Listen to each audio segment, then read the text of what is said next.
Welcome back to the garage. Welcome back to another video. As you can see, we've got the engine in. If you didn't catch the last video when we put that in, it was a kind of a shorter video, but we got the engine installed. Today, we're going to be installing our injectors here. We've got some S&S injectors that we got through Midget's Diesel Performance. We're going to get those put in. We're going to try to get our overhead ran, get our rockers on. Push rods are already in. And I believe I may start trying to drill the crank for the flood damper, and then we'll start pulling the bed. Gonna do the air dog and the fuel line and stuff like that. So y'all stay tuned when we get these injectors slammed in, and we'll go from there.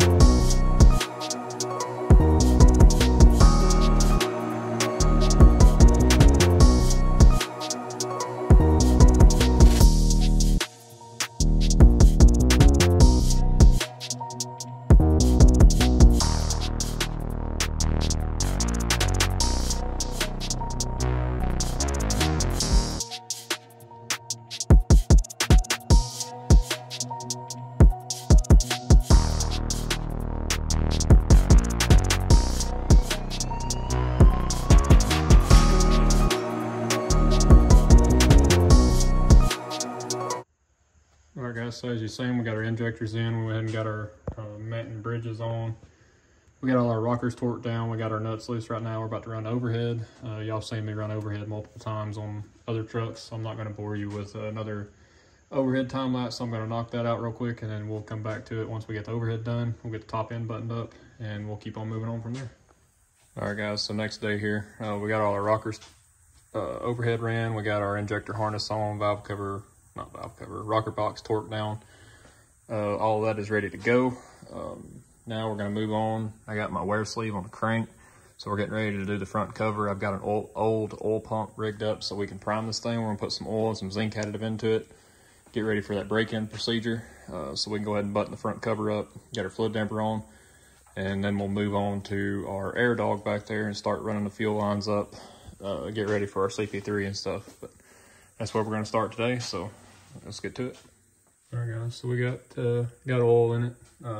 I poured it with the valve cover off. That's why them two rockers right there. I tried to pour it back here so I could see once we get our oil start pumping up here, we should see it start to come in our rockers. So.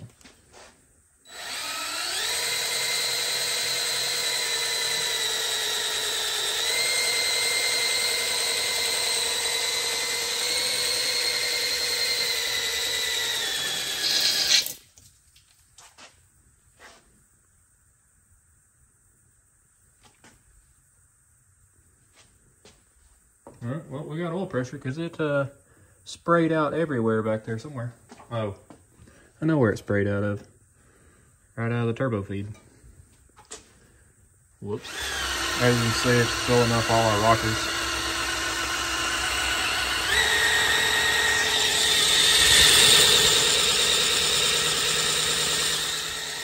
A little over 40 pounds at how fast I'm turning it, so it's pretty good. I'm really not spinning it that fast. So we will call that primed, and I'll put the new oil pump in and we can get this front cover buttoned up. All right, so we got our new oil pump in, torqued it down and everything. And if you're doing this yourself, one thing you don't want to forget right now, go ahead and lay your CP3 gear in there, because if not, you're gonna have a real bad day later. We got our front cover here painted up nice and shiny. We got our new front main seal in there, got our wear sleeve on. So let's get this cover thrown on and we can start on the flood damper.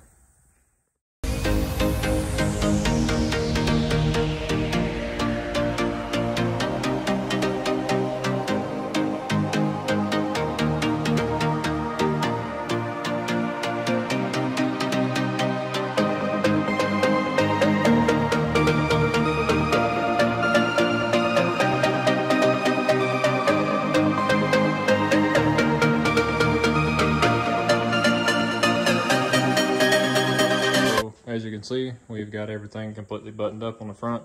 Got our flood damper torqued down, max power kit and everything done. So now we're going to move on to the back.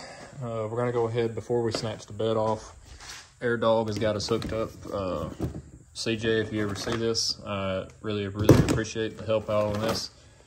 So AirDog's got us hooked up with their latest 5G pump, their 220 pump with their boost assist. So that's what we're gonna be running.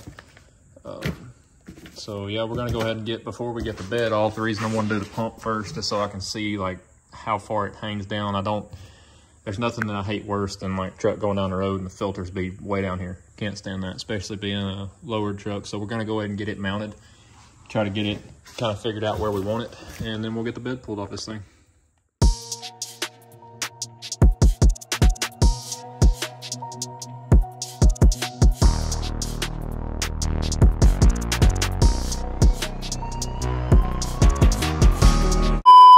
All right, so we got the AirDog on. It's not my favorite install I've ever done, but I mean, from back here, you can still see the filters, but it's as high as I can go without hitting the cab. Anyway, we're gonna move on to getting the bed out. Austin, there's your combs. They're not going anywhere. Austin's the only one who's gonna get that joke, but they're staying. But so what I'm gonna do and what I've done in the past, y'all don't mind the mess. It's been sitting there for 3 years. I'm gonna hook a strap to the hook up there and there, here and here. And I'm gonna hoist my cherry picker over and I'm gonna use the front strap to kind of raise and tilt the front. I've done it on my blue truck once. I'll put a picture up here of how I did it, but I was able to drive the truck out from under it once I picked the bed up. That's not gonna be the case here. So we're gonna see how well the bed will maneuver with a cherry picker. May need a second set of hands on this one, so I may call in a favor, but we're gonna get the bed bolts loose and go ahead and strap it up and see what we can get done. All right, guys, so this is what we got rigged up here. Strapped here through the hook, the cherry picker, up to there. Do I recommend doing this? No, but do as I say, not as I do. So we're gonna get this bed lifted up and try to get it off here.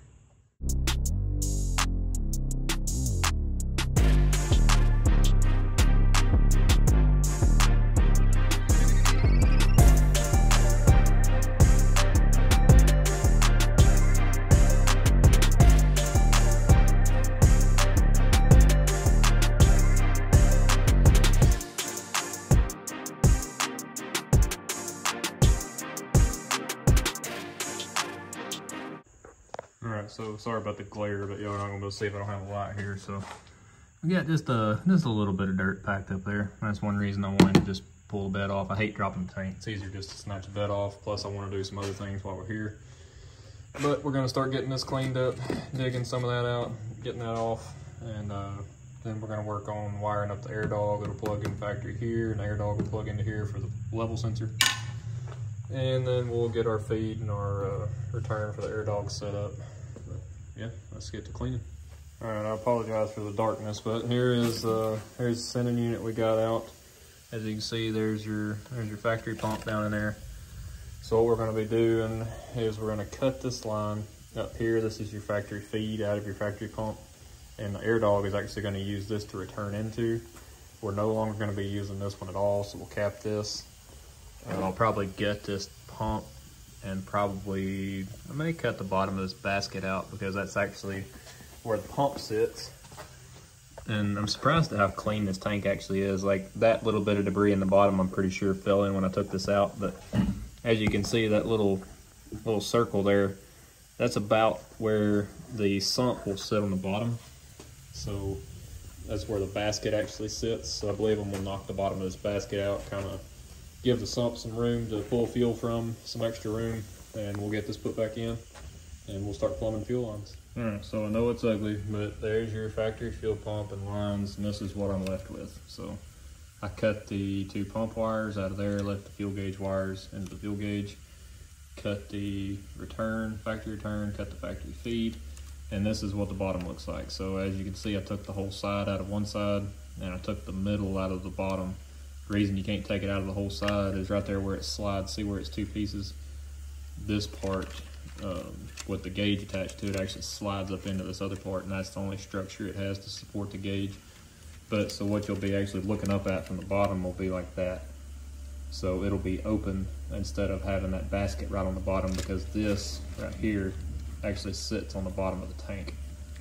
So if you have, your sump here and this basket right here, it leaves very little flow, because if you look at the way your sump is made, so this metal piece. This is the way it'd be looking if you was looking in the top of the tank.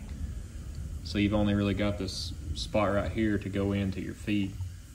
So you don't need your, if you had your basket sitting right there, like about where the top of that bolt is, there wouldn't be a whole lot of room for fuel flow. So we're just trying to maximize every little bit that we can, really. But we're gonna get this put back in. And I was gonna clean the tank out, but as clean as it looks, I think I'm just gonna drain it when we do the sump and go from there. So yeah, we're gonna get this put back on, and we'll start plumbing some fuel lines and see if we can't get the bed put back on shortly. All right, so we got our, still got trimmer zip ties, but this is our pump return. And then we got our supply line that runs here over frame rail and up down the back side of the frame rail. It's up in the engine bay now. We went ahead and our fuel tank is draining now. We've sacrificed yet another drill, but it's draining for what seems like an hour out of that little pinhole. But when this truck broke down, it had about a half tank of fuel, so it could be here a little while. But once that drains, we're gonna get the sump in and get our dash 10 suction line on. We haven't got our fitting in for our one side. We'll attach it to the pump, and then we'll cut the hose to the length we need. But once this gets drained, we pick back up for the sump. All right, guys. So I'm sorry for the lack of showing you everything that we're doing, but the stuff we're doing has been just honestly just kind of boring to watch, so I haven't filmed it. But we got our sump bolted in. As you can see down in there, the hole is open to the hole inside the tank. We've got all of our air dog. I don't know if you can see it, or the return line. The air dog is actually coiled up there because our battery is located right over there. I'll show you that in a second. But we got our sump on, our suction line to our pump. We'll get over here and I'll show you the battery mount we got going on. Really happy with how it came out. So this was, Logan made this for us in Childers Diesel Fab, so a huge shout out to him. So there is our Group 31, which is what you would find in like an 18-wheeler truck. The Group 31 mounted on the frame. As you can see, we cut this mount, or he cut it. I just welded it together, and it turned out really, really nice. So if this is in the full up position, as you can see, them carriage bolts allow it to slide down to access the battery. So if you're down here level with the bottom of the truck, you still can't even see the battery box. So really happy with how that came out. It's tucked up in there nice and neat. Of course, it runs over here to our disconnect switch like that. So if you cut our disconnect on, our cab light comes on. So we do have power. Everything is hooked up other than the alternator cable. It is on and routed to the back. I just got to put an eyelet on it. We got our Banks intake horn on. Had to do a little clearance in on the King Speed shelf.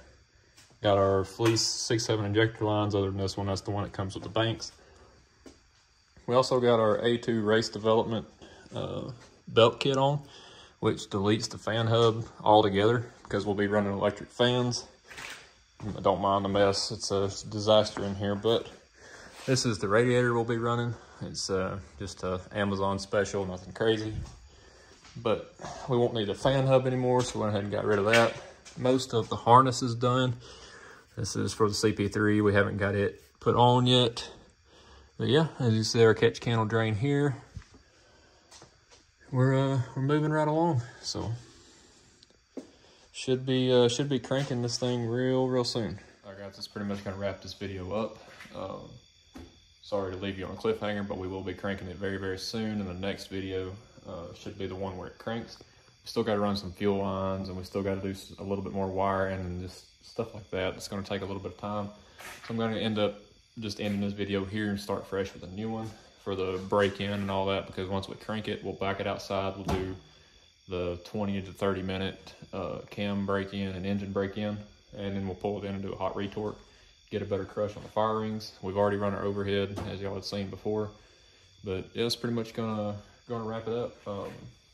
We got to bolt the converter up, and as y'all know, I think I've already mentioned this, it is bolted to a 68.